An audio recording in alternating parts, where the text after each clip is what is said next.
आपल्या इकडे अनेक लोक अजूनही असे आहेत, सोशल मीडियाने काय होतं भाऊ, अरे बाबा हे खरंच आहे, राजकारणामध्ये जनतेशी संपर्क याला कुठला पर्याय नाहीच, ते ठेवावंच लागतं.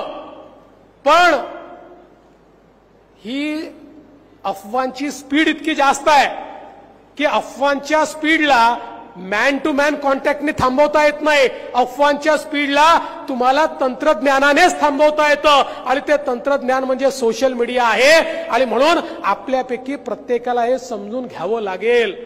तुम्हाला येत नसेल तर तुमच्या पोरांना येतं, येत नसेल तर ज्या कार्यकर्त्याला येतं त्याला सोबत घ्या, पण हे करावं लागेल. मी तुम्हाला सांगतो ही निवडणूक तर निघून जाईल, पण पुढच्या निवडणुकीमध्ये ज्याला सोशल मीडिया माहिती नसेल तो इर्रेलेव्हंट होऊन जाईल, इर्रेलेव्हंट. त्याला राजकारणामध्ये रेलेव्हन्स उरणार नाही. आणि म्हणून या गोष्टीचं महत्त्व आपण सगळ्यांनी समजून घेतलं पाहिजे.